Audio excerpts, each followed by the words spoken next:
buenas tardes en España, buenos días en México. Yo soy Alfonso Ruiz, soy director del Colegio de Matemáticas Bourbaki. Estoy muy contento porque el día de hoy nos acompaña Juan Luis Fernández Martínez. Hola, Juan Luis. Gracias por tu Hola, ¿qué tiempo. tal, Carlos? Muchas gracias por tu invitación. Mucho gusto en que estés aquí. Permítanme contarles un poquito sobre Juan Luis. Juan Luis es ingeniero de formación, después hizo una maestría en Francia, su ingeniería la estudió primero en la Universidad de Oviedo, después investigó en el Imperial College e hizo su doctorado en la Universidad de Oviedo. La formación inicial de Juan Luis está enfocada a la ingeniería petrolera. Actualmente es catedrático en la Universidad de Oviedo de Matemáticas Aplicadas. Tengo el gusto de haber coincidido y platicado en algunas breves ocasiones con Juan Luis.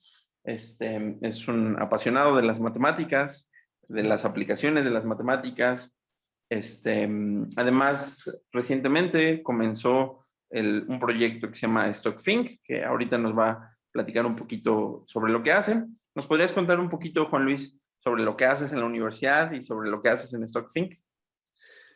Bueno, son como dos caras de la misma moneda, ¿no? Bueno, en la Universidad de Oviedo, efectivamente, soy catedrático de matemática aplicada desde el año 2018, ¿no? Saqué la cátedra. En España, llegar a la posición de mérito de catedrático lleva mucho tiempo porque mínimo hoy en día se piden 3, 4 sexenios de investigación acreditados por la NECA, ¿no? Que es el organismo, por así decirlo, que acredita la excelencia en la investigación y también evaluaciones docentes positivas, ¿no? Es decir, que es un equilibrio entre docencia e investigación, ¿no? Entonces eso implica que 6 por 4, 24, entonces es muy difícil, tampoco puedes saltar etapas, antes tienes que ser profesor asociado, luego profesor titular, bueno, ahora incluso hay figuras intermedias, ¿no? Y terminas en la posición más alta, que es la de catedrático, que se supone que ahí tú tienes que tener tu línea de investigación, que la has fundado o has proseguido una línea de investigación que te venga dada, ¿no? Y que también has creado tu grupo, ¿no? Ese fue mi caso. Yo cuando llegué desde el mundo de la exploración petrolífera tenía muy claro que a mí me interesaba utilizar mi conocimiento y era un conocimiento aplicado a las ciencias de la Tierra, ¿no? En la exploración y producción de petróleo se utilizan técnicas geofísicas que corresponden a la tipología que tú conoces bien de problemas de identificación de parámetros, ¿no? O problemas inversos, ¿no? Que son problemas que se dicen en matemáticas enfermos, ¿no? O mal planteados, ¿no? Entonces, claro, eso luego te abre toda una disciplina, porque tú puedes estar trabajando en un problema de, por ejemplo, de sísmica marina o un problema de resonancia magnética nuclear o un problema de tomografía eléctrica, ¿no? Son todo problemas inversos, ¿no? Pero eso tienen correlatos en otras disciplinas, en problemas de identificación de parámetros a nivel industrial, en biomedicina, ¿no? Porque las técnicas, por ejemplo, de inspección no destructiva en biomedicina y en petróleo son las mismas, ¿no? Son parientes cercanos, ¿no? En finanzas, ¿no? Por ejemplo, ¿no? Todo, imagínate, yo siempre digo que el mundo de las finanzas, y eso lo conoces bien, es un mundo apasionante porque tienes datos por doquier, es decir, que hay, hoy en día cualquiera, Yahoo, o en Google o en cualquier plataforma se puede descargar datos de manera gratuita, ¿no? Y luego ahí tienes infinidad de problemas, ¿no? Claro. Problemas que son muy parecidos a los que vienen de la ingeniería petrolífera. En la ingeniería petrolífera, por ejemplo, tienes un reservorio, ¿no? Y uno de los problemas que tienes, una vez que ya lo tienes, es cómo producirlo. Entonces, la Claro. estrategia de producción para optimizar lo que llaman el net present value, ¿no? La rentabilidad, ¿no? Claro, todo eso depende cómo lo plantees. Lo puedes plantear a largo plazo o a corto plazo. O puedes buscar configuraciones de producción del reservorio, ¿no? Básicamente es dónde tienes que poner los pozos y cómo tienes que extraer los caudales de petróleo, de gas, ¿no? Para que tu rentabilidad, la realidad siga lo que tú simulas con tu modelo matemático, ¿no? Eso es muy parecido a lo que ocurre en finanzas, ¿no? Tú tienes una Claro. serie temporal, que es el valor de una acción, la has observado durante no sé cuántos años y tú dices, ¿cuánto va a valer mañana? ¿Puedo predecir el futuro? ¿Es posible tener una bola de cristal, ¿no? Entonces, todas esas técnicas, aunque parezcan mentira, están relacionadas, ¿no? Y eso es lo que me apasionó, ¿no?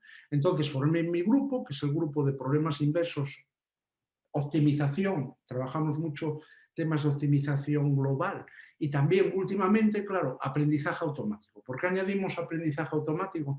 Porque nos dimos cuenta que muchos de los problemas inversos que nosotros vamos a resolver o estudiar no tienen física, o la física es muy compleja y es desconocida, ¿no? Entonces, cuando no tienen física, la tienes que construir, y ahí ya entramos en la rama de la inteligencia artificial, ¿no? Entonces intento llevar al mismo tiempo, y con esto ya termino porque es una respuesta muy larga, ¿no?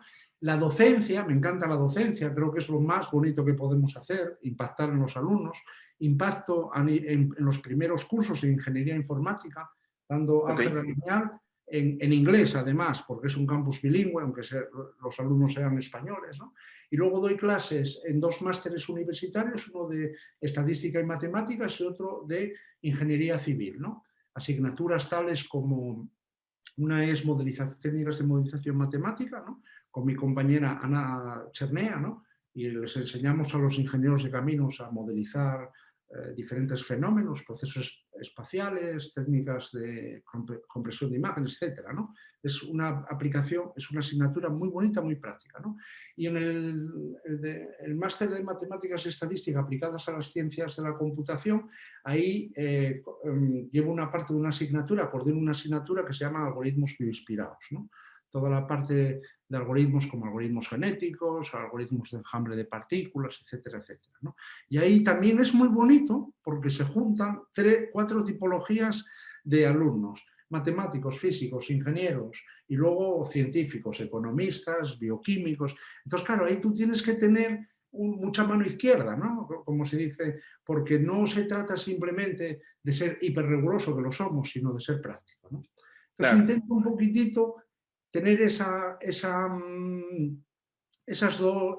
dos vertientes en la parte universitaria, y luego en la parte de, a mis años, que ya tengo 60 años, ¿no? Quiero ver las cosas crecer. Entonces quiero impulsar, quiero que toda esta gente que ha pasado por mis manos y gente que tiene mucho talento, que está por aquí o en otros países, ¿no? Quiero ayudarlos a impulsar empresas, ¿no? Entonces es una parte un poquito más privada, ¿no? Y que se junta con la parte, por así decirlo, académica, ¿no?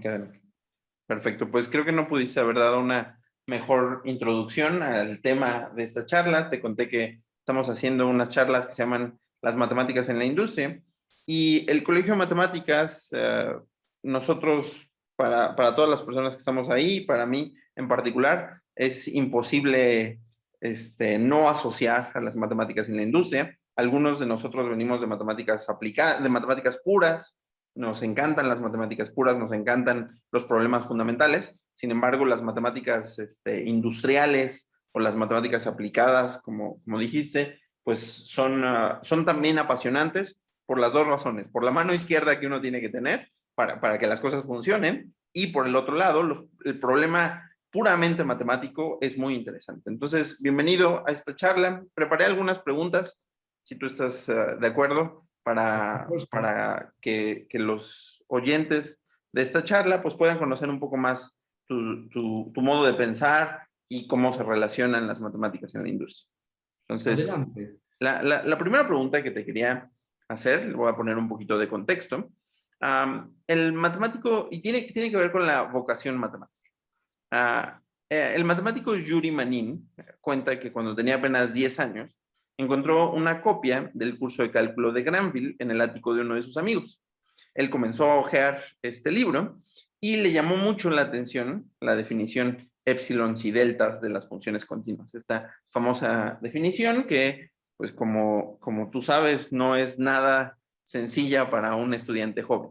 Entonces, Manin se frustró porque no podía comprender esta definición, y él escondió el libro en los pies de un árbol para que no lo volviera a ver, ¿no? Como tratando de, pretendiendo que no existe esto que él no podía comprender. Él cuenta que una hora después comenzó a llover y a él le preocupó mucho el estado de ese libro, entonces corrió a desenterrar el libro para poderlo seguir leyendo, y le llamó La Cosa a eso que lo estaba atormentando, ¿no? Entonces, o sea, este ejemplo a mí me gusta mucho porque es una historia romántica, es una historia que a todos nos parece encantadora, y está relacionada con una discusión, yo pienso que interminable, que es sobre la vocación matemática, ¿no? No solamente está esta historia romántica, está la historia de Andrew Wiles cuando encontró el libro en la biblioteca con el teorema de Fermat, está pues todas las historias que se cuentan de Gauss,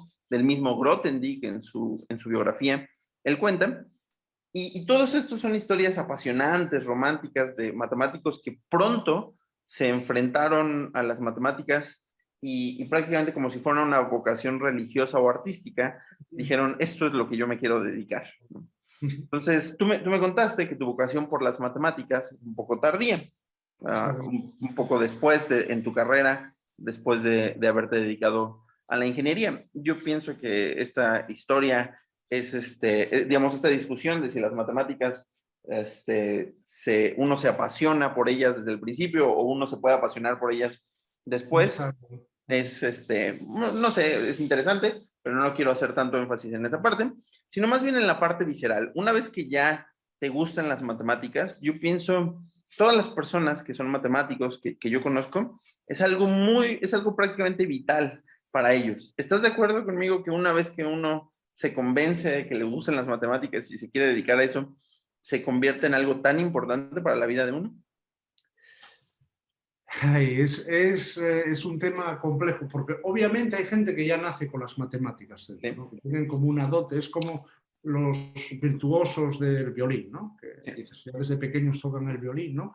Y tienen como ese lenguaje incorporado, ¿no? Eso es verdad. Hay gente, y hay verdaderos genios, ¿no? Que tienen una visión matemática de la realidad, ¿no?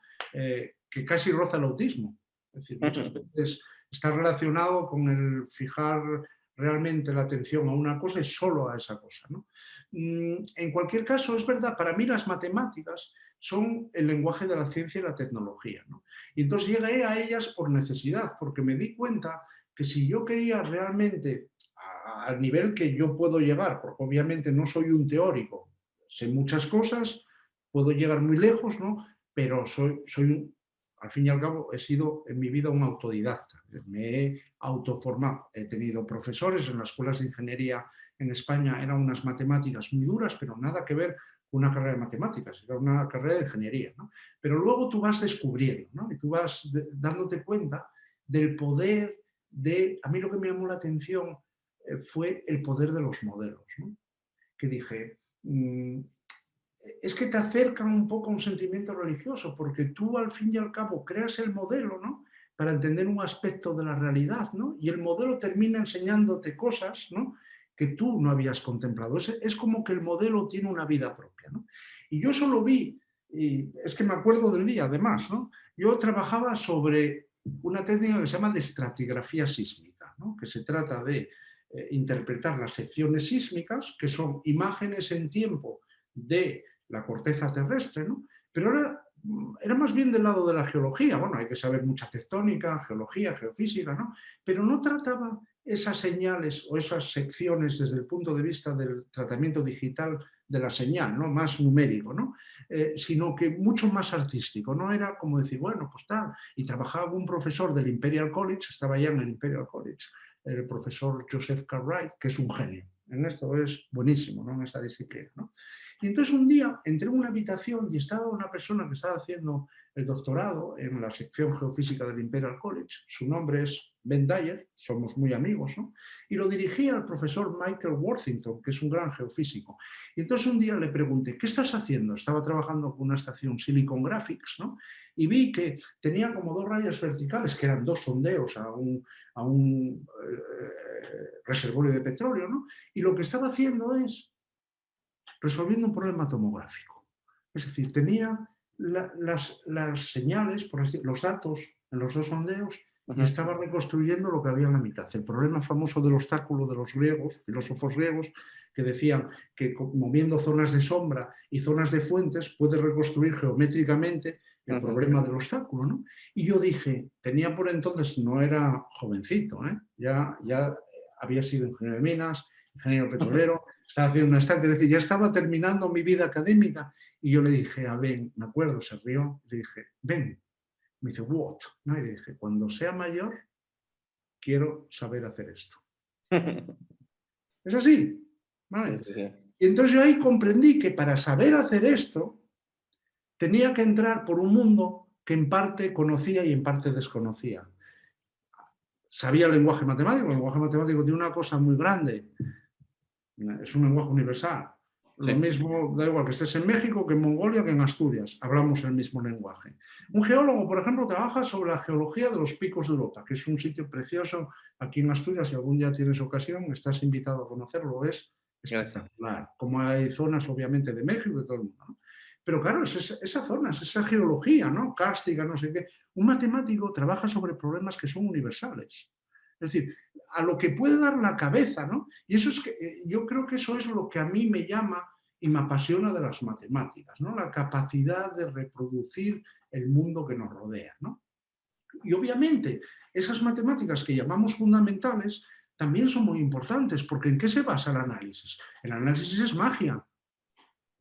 Es magia, porque tú sin resolver el problema sabes si el problema tiene solución, si la solución es única y si la solución es o no estable. Es decir, si es un problema bien planteado y no lo has resuelto, incluso puedes hacer acotación. Claro, eso es de maestros, eso es de... Yo no soy tauromáquico, ¿no? Pero bueno, un buen torero me gusta verlo, si no mata al toro, ¿no? Entonces es arte, ¿no? Es arte porque básicamente con muy pocas herramientas está averiguando propiedades de algo que puede ser muy complejo, ¿no? Y entonces ahí ya empieza la maldición. Es que las matemáticas se llevan en la cabeza, no necesitas casi un ordenador, entonces es muy difícil aparcarlas. Esa pasión, no, yo creo que excede las horas de oficina, ¿no?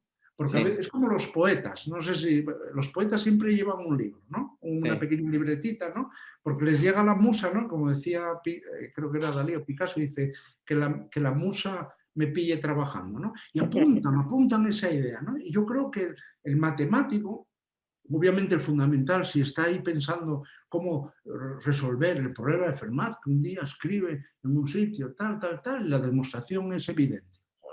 Y tardaron siglos en demostrar eso, ¿no? Yo creo que Fermat no Necesita sabía. mucha pasión para Yo hacer creo que eso. Fermat no sabía la solución. Yo Entonces también, tienes yo que también tener lo creo. mucha pasión y mucha disciplina. Sí. Entonces yo creo que las matemáticas te dan disciplina, ¿no? Disciplina es una palabra, Alfonso, que está muy prostituida porque se entiende como que es algo como un castigo, ¿no? Y Claro. disciplina viene del latín, que quiere decir, viene de discipuli, ¿no? Es decir, no hay maestría sin disciplina. Sí. Son los discípulos los que siguen a los maestros. Y yo creo que eso los matemáticos lo han comprendido desde hace muchos siglos, ¿no? Totalmente. Yo recuerdo mucho cuando estaba estudiando mi maestría, yo estudié la maestría en Orsay y tenía un Conozco. profesor muy, al que admiro mucho, Andrés Navas, es un chileno que se dedica a sistemas dinámicos. Y yo recuerdo que él me dijo, si quieres que te vaya bien en la maestría, todos los días necesitas estar pensando en un problema, en todos los momentos. Entonces, para mí fue fascinante cómo, o sea, obligarme a tener que estar pensando en un problema. Yo decía, yo quiero que me vaya bien, yo quiero aprender a hacer estas cosas. Entonces, la única manera es todo el tiempo estar pensando y llegaba un momento en el que se me vaciaban las ideas, ¿no? Yo resolvía mi tarea y me sentía culpable porque no estaba pensando en un problema. Y creo que lo que hizo, o sea, lo que me sugirió Andrés es esto de lo que hablas, ¿no? Es una... El campus d'Orsay es muy bonito para pensar. Lo conozco porque mi mujer Es muy estudió bonito. ahí. Es muy bonito para estudiar. Hizo el doctorado en químicas, entonces conozco bien ese campus, que ahora cambió, porque es el campus d'Orsay-Saclay. Sí, sí, sí. Volvieron Ahora se a la juntaron. energía nuclear y es una gran universidad incluso a nivel internacional, ¿no? Es un lugar muy bonito para estudiar Y y para te pasear ayuda pensando, ¿no? a concentrarte sobre todo. Pero fíjate, lo bueno que tienen los problemas reales es que ya te sirven el problema. Sí, Es decir, el problema lo tienes, la manzana que cae, ¿no? claro. Yo creo que son historias muy bonitas cuando oyes hablar de de la historia de Newton, por ejemplo. Newton tuvo su primera fase que hacía magia. De hecho, había montado un laboratorio de magia, hacía lo que llamaba alquimia, que para él era magia, ¿no? Y recorrió, bueno, que era magia, es decir, mezclaba, no sé qué y tal, e incluso tenía conjuros. Newton, Sir Isaac Newton, ¿eh? Es decir, no estamos hablando aquí de cualquiera, ¿no? Tenía conjuros, ¿no? Y se dio cuenta que con esos conjuros no llegaba lejos. Entonces fue cuando realmente se empezó a ver la necesidad del cálculo diferencial, ¿no? Claro. De la física, ¿no? Y pasó de la alquimia, de la magia, de la transformación de la materia casi con recetas de mago, a ser uno de los grandes padres de la ciencia. Tú date cuenta que en el pasado del hombre, por así decirlo, y la mujer renacentista, eran más bien hombres, bueno, la mujer tenía otro papel, ¿no? Eso, gracias a Dios, ha cambiado, ¿no? Pues tienes, por ejemplo, Jean-Pierre de Fermat, ¿no? No era ni matemático, ni físico, ni ingeniero, era abogado. Sí, Y es el padre de la óptica geométrica. Darcy, ¿no? La famosa ley de Darcy. Darcy no era, bueno, no era nada. Era un curioso que veía las fuentes de Dijon, donde hay muy buena mostaza, que salía el agua y dice, ¿por qué sale el agua aquí? Y escribe una ley que es igual a la ley de Fick, ¿no? Que estaba en Inglaterra, o la ley de Fourier, que Fourier, ese sí, era ingeniero politécnico, gran escuela de Francia, de la época de Napoleón, fue ministro de... Bueno, es decir, tienen unas historias apabullantes, ¿no? Entonces, quiero decir que la matemática ahí ya no solo viene de los estudios de matemáticas, que tiene que haberlos y tiene que haberlos muy potentes, sino que viene es el lenguaje de la ciencia y la tecnología, ¿no? sí, sí. Y defender lo contrario yo creo que es hoy en día estar equivocado. Y permíteme rescatar esto que dices de las matemáticas como el lenguaje de la ciencia y la tecnología, pero además que toda esta energía que los apasionados de las matemáticas sacamos para poder estudiar, para seguir tratando de aprender, me pareció muy interesante que menciones que las personas que buscan aplicar las matemáticas ya tienen una buena motivación para estar concentrados, ¿no? Porque tienen un problema. Tienes un problema en tu negocio, o tienes un problema en un pozo petrolero, o tienes un problema en una casa de bolsa, ¿no? Entonces, esa energía. Y yo creo que esto me puede dar pie justamente a la siguiente pregunta. Cuando yo comencé con el proyecto de Bourbaki y comencé a, pues, enterarme lo mucho que le hacía falta o lo mucho que se utiliza dentro de la industria, las matemáticas, lo mucho que se utilizan las matemáticas dentro de Machine Learning, toda la teoría matemática financiera, yo me puse a pensar, bueno, a mí me costó mucho trabajo convencerme o aprender a estudiar matemáticas, ¿no? Requiere mucha energía, toda esta energía de la que yo estaba hablando, y me preocupó pensar de dónde van a sacar todas las personas que quieren aprender esto, que quieren tomar un curso de matemáticas, o a lo mejor alguien que estudió ciencias políticas y ahora quiere hacer una maestría en Machine Learning aplicado a ciencias políticas. Yo me preguntaba, si no les gustan las matemáticas, ¿cómo lo van a lograr? Y al final de cuentas me di cuenta que son muy profesionales, ¿no? La gente quiere resolver sus problemas. Y así como uno tiene que aprender a hacer sus declaraciones en Hacienda o tiene que aprender inglés, pues tiene que aprender a veces matemáticas. Y a mí me parece muy emocionante, o sea, me da mucho gusto ver cómo las personas, que ellas se dicen, a mí no me gustan las matemáticas, pero lo hacen muy bien, ¿no? Son buenos estudiantes, avanzan rápido. ¿Cuál es tu experiencia en este sentido? ¿Te has topado con estos casos, gente que dice, a mí no me gustan las matemáticas, pero aún así son súper buenos y aún así las aplican bien en su trabajo? Mira, es como la historia de un libro que me encanta, de Pablo Coelho, El alquimista, ¿no? Si no lo leíste, te lo recomiendo, que empieza en España, ¿no? Y es una persona que busca el tesoro escondido, ¿no? Y hace un viaje increíble por parte de España, pasa a África y al final llega a Egipto, ¿no? Y llega cerca de unas pirámides y le dicen, aquí está el tesoro escondido, ¿no? Tienes que cavar no sé cuántos metros, ¿no? Excava y lo encuentra, ¿no? Y cuando llega al tesoro, encuentra un pergamino que le dice que el tesoro escondido estaba en la Soria natal donde estaba él cuidando sus cabras. Es decir, que es una vuelta hacia atrás, ¿no? Entonces, al final, digo que es igual porque esa gente que viene a Bourbaki o que nosotros estamos también en cursos de inteligencia artificial en diferentes niveles, saben lo que quieren. vienen con su problema, saben lo que quieren resolver. Y yo creo que esa es la fuerza motora, el empoderamiento, ¿no? Mucha gente cuando dice no me gustan las matemáticas, lo que está diciendo no me las supieron explicar. Muchas veces, y es verdad, es un problema también creo, por ejemplo, lo veo en España y veo que, por ejemplo, a nivel de la escuela materna, la escuela de maestros funciona bastante bien, ¿no? Pero luego, cuando pasan a los institutos, ¿no? Que hay grandes profesores de matemáticas, ¿no? Creo que a veces les falta la conexión con la realidad, la pedagogía, pero la pedagogía en el buen sentido, ¿no? Es decir, me decía un día una prima, me dice, hoy, más joven que yo, me dice, hoy estudié una cosa que me dijo el profesor que no servía para nada. ¿Ya? Eso ya me espantó, ¿no? Porque el concepto de útil o inútil, útil es aquello que cambia tu percepción. Y puede ser una obra de arte, puede ser lo que sea, una canción, ¿no? Es decir, el concepto de utilidad no es económico, ¿no? Y le pregunté, y ahora te vas a quedar pasmado, ¿no? ¿Y qué estudiaste? Dice, trigonometría. Y yo quedé, como dicen los franceses, ébloui, ¿no? Quedé completamente, dije, pero vamos a ver, la trigonometría, ¿no te contó, por ejemplo, cómo los griegos midieron el radio de la Tierra, ¿no? Simplemente con una sombra? ¿Cómo va a ser eso? Es quizás lo más útil de lo útil, que existe en el universo, ¿no? Entonces, claro, ahí el problema de no me gustan las matemáticas viene del profesor, no viene del alumno, viene de la maestría, ¿no? Entonces yo en general no me he encontrado gente así. Me he encontrado gente con un amor propio muy bajo. El amor propio es muy importante. Es decir, yo es que, profe, no voy a terminar esto nunca. Y te lo digo, ¿verdad? Mira, yo empecé dando clase en 1994 en la Escuela de Peritaje Técnico, de Ingeniería Técnica de Minas, ¿no? Que es una escuela que es la escuela más antigua de España en Ingeniería Técnica de Minas. Eran capataces de minas. Se inició en el año 1800 y poco, es decir, que tiene más de 2 siglos de historia, ¿no?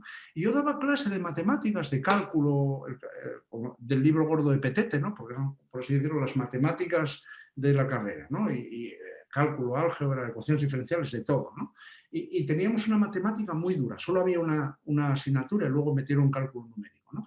Y entonces dábamos clase te voy a decir, y no te miento, de 8 a 10 de la noche.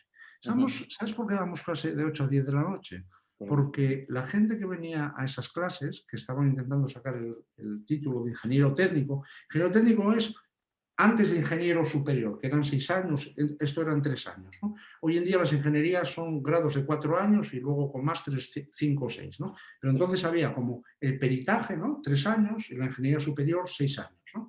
Entonces yo daba clase en la escuela de peritos de minas, que eran gente que trabajaba en la mina, ¿no?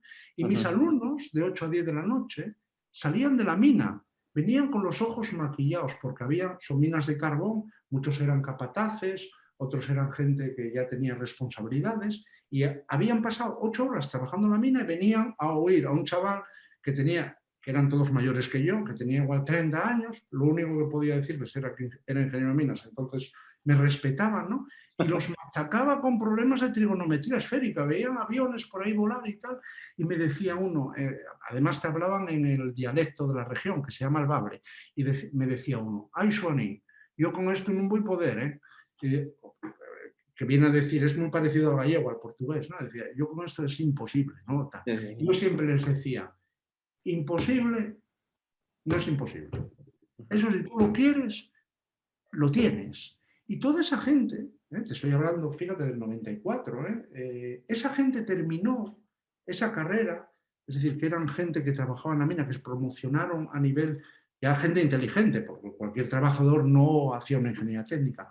Y la mayor parte de ellos, muchos, terminaron la ingeniería superior, es decir, que terminaron la técnica, hicieron el curso de adaptación y terminaron la ingeniería superior de 6 años. Muchos de ellos terminaron siendo grandes gestores, con grandes, igual alguno incluso hasta me está oyendo, porque son más jóvenes que yo. Es decir, que es la voluntad la que mueve el mundo, ¿no? Y si es verdad que ayuda el tener a alguien que no te critica, que te apoya y que te muestra el camino, ¿no? Porque claro, eso de que el camino más corto entre 2 puntos es la línea recta, Eso es mentira. Eso si el campo de velocidades es homogéneo. Si es heterogéneo, hay cualquier trayectoria, ¿no? Entonces, claro, hay veces que el profesor hace que el campo sea altamente heterogéneo y para llegar pues tienes que seguir una curva que no es la línea recta, ¿no? Entonces, claro, cuando un profesor es bueno, te dice por aquí. Y tú Claro. tiras. Es tu profesor Dorsey que te Ujú. dio, aparte de grandes cursos, y tú seguro que llegabas a la clase y lo admirabas, porque hay una parte de admiración del alumno al profesor, ¿no? Te está enseñando, por así decirlo, el camino variacional para que tu aprendizaje sea óptimo y que Claro. luego todavía te regocijes en él, ¿no? Es como cuando tomas el whisky, que cuando lo bebes no, pero un whisky luego sube y dices, qué rico, ¿no? El conocimiento tiene de eso, tiene de eh, no sé, creo que decía, creo que era Heisenberg, decía, los problemas para que me interesen no tienen que ser muy sencillos, ¿vale? Porque si no, no me interesan. Pero tampoco tienen que ser muy complicados, porque tienen que dejarse resolver, ¿no? Entonces, Claro, claro, claro. es ese trade-off, ¿no? Entre la cosa compleja, ¿no? Que te cuesta años resolver, ¿no? Y la cosa que tú vas avanzando. Claro, ¿Sabes qué pasa? Lo que yo me di cuenta, además, que las matemáticas son muy pejilgueras, como se dice en España, ¿no? Porque tú cuando cuentas un teorema, ¿no? Y lo escribes ordenado, ¿no? Pum, pum, pum, pum, pum. Hipótesis, tesis, rum, demostración, ¿no? Y Ujú. entonces cuando lo lees dices tú, la madre que lo parió, ¿no? ¿Cómo se le ocurrió a este individuo esto, ¿no? Pero ¿qué ocurre? La historia nunca es así, y eso tú lo sabes, que eres gran matemático. Muchas veces son pequeños avances desordenados, que haces esto, haces lo otro, luego haces una Claro, simulación, claro. ¡coño! No funciona, tal, tal. Y luego al final todo eso se ordena en algo compacto, bello y ordenado, que es el teorema. Claro, el que llega dice, yo no hubiese caído en esto en mi vida. Honesto. No es que tú no vas a caer, porque Edison, para inventar la bombilla, que no la inventó Tesla, el genio era Tesla, no Edison, dijo, es que este invento tuvo 2000 fracasos. Ujú. ¿Cuántos fracasos tiene el teorema de un matemático? Sí, estoy de acuerdo. Fíjate, y originalmente la charla no iba a ir por ahí, pero creo que es interesante escuchar tu opinión sobre esto. Algunas veces, yo sinceramente soy un ferviente y devotísimo admirador de Bourbaki, de Nicolás Bourbaki, el verdadero, Por supuesto. porque, o sea, a mí me parece que su trabajo fue monumental y además, yo lo que estudié en México es de una escuela un poco más cercana a Estados Unidos, ¿no? Entonces, las matemáticas algunas veces son, pues, o sea, se hace mucho énfasis en la parte de topología algebraica, donde hay dibujos, donde uno, pues, hace una demostración correcta, explicándolo con las manos, ¿no? Como esta parte un poco menos burbaquista. Y yo pienso que lo que yo aprendí de esta escuela rigurosa, definición, lema, proposición, teorema, es algo que a mí me parece que no es ajeno, incluso a las matemáticas aplicadas, ¿no? O sea, No, no, no, por yo lo supuesto. veo, por ejemplo, cuando uno logra una axiomatización de un problema. El otro día hablábamos de la axiomatización del dinero, ¿no? Como si uno dice cuáles son los axiomas del dinero, uno puede definir qué es una criptografía o qué es una criptomoneda, ¿no? Yo siento que este espíritu burbaquista incluso puede ayudar un poco a las matemáticas aplicadas. No sé qué piensas tú. No, obviamente, ¿no? Es decir, Bourbaki era un colectivo, Nicolás Bourbaki no existió, era un grupo de hecho, el padre de una íntima amiga mía, que es profesora catedrática en Burdeos de geología, formó parte El grupo de este original. colectivo burbaquista, sí, sí. Y este era alumno de quién era, de Bale o bueno, de uno de estos, era alumno y claro, lo siguió, ¿no? Y me decía, yo vi reuniones, me decía Joel, se llama Joel Ries, ¿no? De burbaquistas en mi casa, ¿no? Y era como, Juan, porque ella es geóloga, es decir, es geofísica, ¿no? Marchó por otros derroteros y es una persona que sabe muchas matemáticas aplicadas a la geología, ¿no? Entonces me decía, yo veía esto casi como una secta, es decir, lo que quería, y lo explica bien, ¿no? Lo que querían era meter orden, Sí. querían ordenar algo porque, no, claro, date cuenta, yo esto lo cuento y la gente no. Creo que tenemos que deberíamos dar mucho más historia de las matemáticas. Henri Poincaré, ¿no? Poincaré, ingeniero de minas también, Sí, sí, padre sí. de los sistemas dinámicos y luego físico, matemático, lo que te dé la gana, incluso poeta, ¿no? Poincaré tenía los resultados de la teoría de la relatividad antes que Einstein. Ujú. Si no lo sabes, te lo cuento. Y no los publicó. ¿Sabes por qué? Porque creía en la existencia del éter, Sí, sí, sí. ese fluido mágico que servía para tal. ¿Y por Sí, qué sí, creía? Porque sus maestros creían y él no quería contradecir a sus maestros. claro. Llega Einstein, que era un pequeño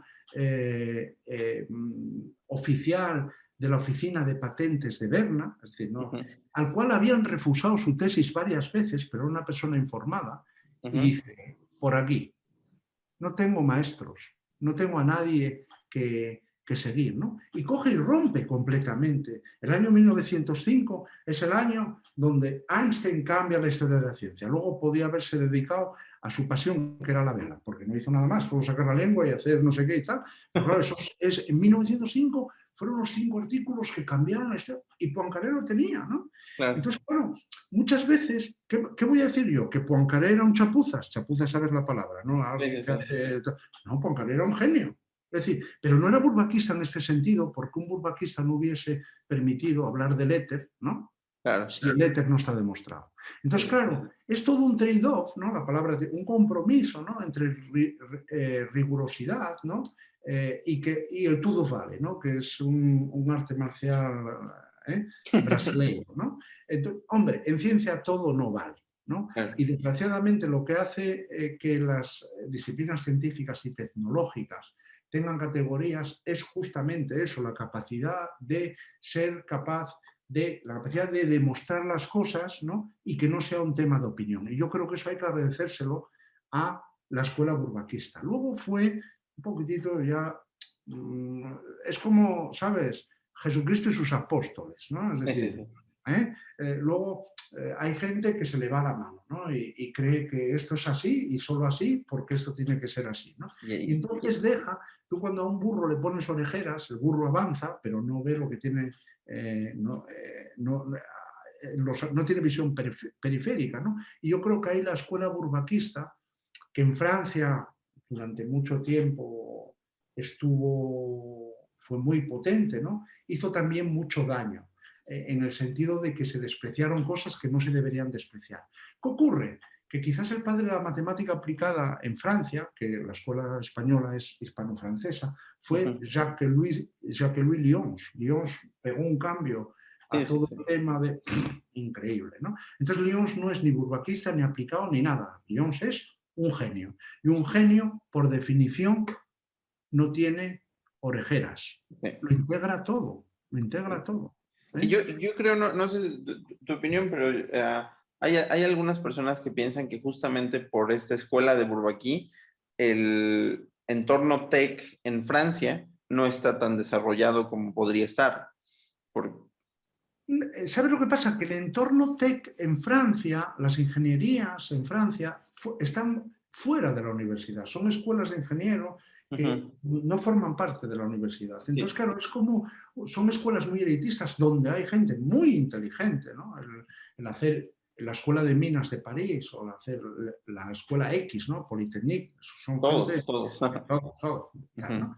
Y entonces tuvieron como menos contacto con las escuelas matemáticas como la escuela de Dauphine o la escuela de Po, que son escuelas ya de matemáticas dentro de la universidad. Hubo ahí un equilibrio, ¿no? Y quizás la tecnología no, es decir, la parte, por así decirlo, de la FAC, lo que llaman la FAC, ¿no? Sí, Era como más burbaquista y la parte tecnológica era como mucho más pragmática, ¿no? sí. Iba más al rendimiento, ¿no? No sé, no obstante, las escuelas de, ¿sabes? Las escuelas de ingeniería en Francia tienen los 2 primeros años que llaman matemáticas especiales, matemáticas superiores y matemáticas especiales, donde pelan, ¿eh? Sí. Realmente es un nivel de matemáticas y físicas, y luego hay un examen nacional. Francia es un país muy centralizado, y entonces los primeros eligen las mejores escuelas, ¿no? Pum, pum, pum, pum, y vas bajando, clase B, clase C, ¿no? Entonces un poquitito a los 18 años, eso es lo que, donde eligen a la gente, donde marcan a la gente. ¿Qué ocurre? Que esa gente con esa formación, que luego, pues, hombre, no te voy a decir que sea en matemáticas tan potente como un matemático, pero es muy potente y luego tecnológica, ¿no? los últimos gritos de la tecnología. Lo que es, en mi sentido, erróneo, es que luego esa gente están destinados a ser gestores. Sí. No están destinados a ser investigadores, ¿no? A ser Porque técnico. por así decirlo, en ingeniería un investigador no viste, ¿no? El que viste es el que corta el bacalao, ¿no? Es decir, este corta el bacalao. Para cortar el Claro, bacalao claro. tienes que ser gestor. Entonces, una cierta incongruencia, ¿no? Porque el ser gestor o ser productor o ser investigador no depende de la persona. Claro.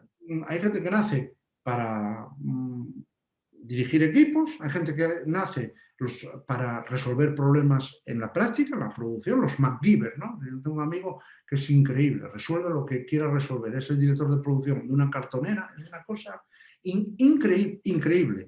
Nunca vi nadie tan inteligente de manera práctica. Y luego tienes esta gente que ahí entra mucho la formación matemática, físico-matemática, la escuela burbaquista, que tiene que estar pensando no en los problemas de hoy, sino incluso en los problemas de mañana, ¿no? Entonces, claro, eso también depende de tu trayectoria, depende de lo que tú quieras. Si eres sabido de poder, obviamente no vas a ir a la investigación, vas a ir más bien a la gestión. No sé, Claro, claro, claro. es complejo. Y muchas veces se te pueden dar bien buenas cosas, bien varias cosas, ¿no?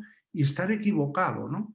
Porque dices, jo, yo, por ejemplo, sin ir más lejos, no es que sea ningún genio, pero cuando tenía 29 años gestionaba 20.500 millones de francos, gestionaba toda la cuenca sureste del grupo Lafargue-Copé, desde Marsella a Clermont, es decir, una zona muy amplia, ¿no? Y sin embargo no ganaba dinero porque era muy buen salario, ¿no? Estoy hablando del año 91, 92, sin embargo no era feliz. Descubrí que lo mío era la investigación mucho más tarde. Claro, claro, Cada claro. cual es que lo tiene dentro, ¿no? Sí, sí, sí. Esas elecciones, no es los a priori, es decir, no, es que solo me gusta esto, ¿no? Sí, hay que tener mucha mano izquierda siempre Y luego y estar estar preparado para abierto a cambiarse. nuevas influencias, ¿sabes? Sí. Estar abierto, ¿no? Yo siempre digo, a priori es muy estricto, a posteriori es muy mediocres, ¿no? De Entonces, acuerdo. muchas veces, claro, imagínate, técnicas que han pasado hoy en día en la matemática aplicada a ser superpoderosas, los elementos finitos. Vienen de la Ujú. ingeniería. Los primeros ingenieros que aplicaban eso, que eran estructurales, no tenían la idea de la teoría de elementos finitos tal como luego se formalizó. De Las acuerdo. ondículas, Sí. idénticamente tal.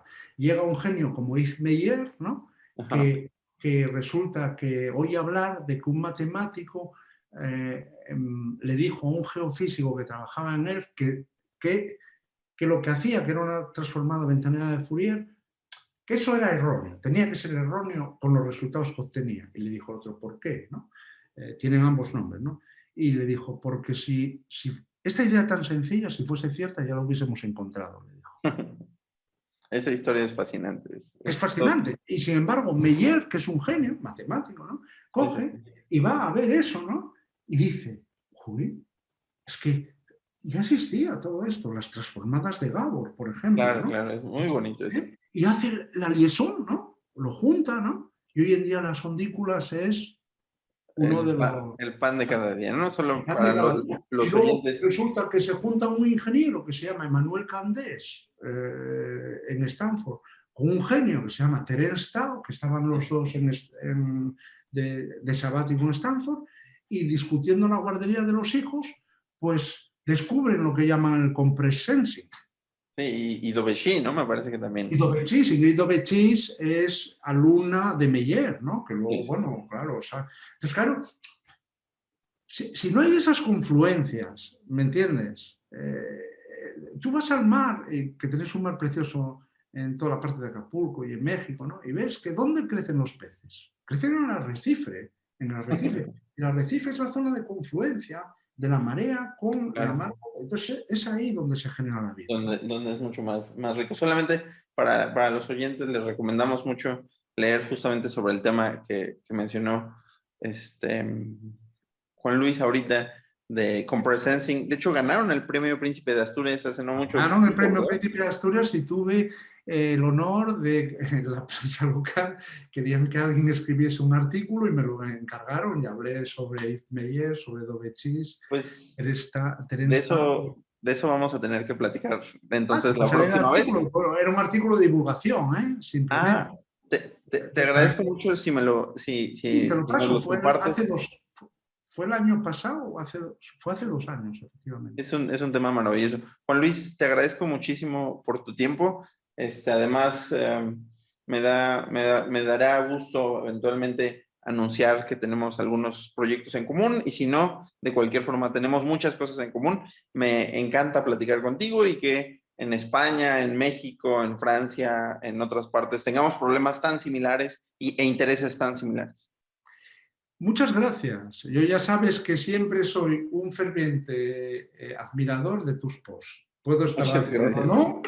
Siempre, como decía el entrenador del Barcelona, que era holandés, Van Gaal, decía, siempre positivo, nunca negativo, porque decía que cuando los periodistas lo entrevistaban, siempre eran negativos. Eran Nosotros negativos. somos demasiado negativos, ¿no? Sí. Yo creo que las buenas noticias es que hay que enseñar las matemáticas, hay que enseñarlas bien, y hay que enseñar que la naturaleza sigue principios variacionales, ¿no?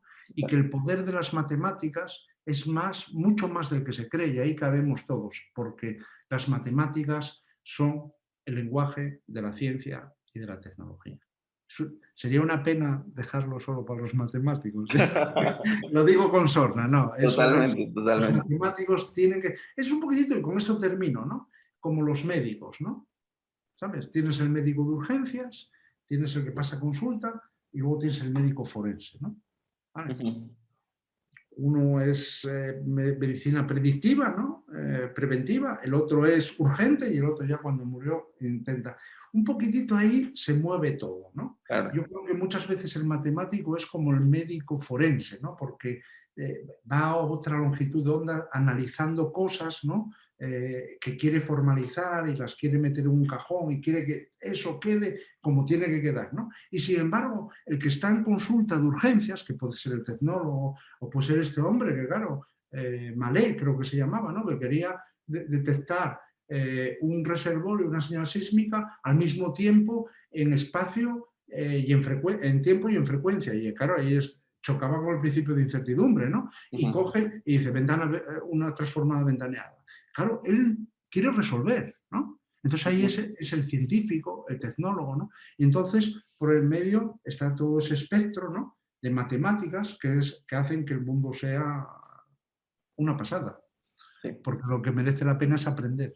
Me quedo con esa bellísima idea de que las matemáticas son muy bonitas como para dejárselas solo a los matemáticos. Estoy muy de acuerdo contigo. Gracias, Juan Luis. Muchas gracias. Que tengas excelente tarde. Igualmente. Hasta luego.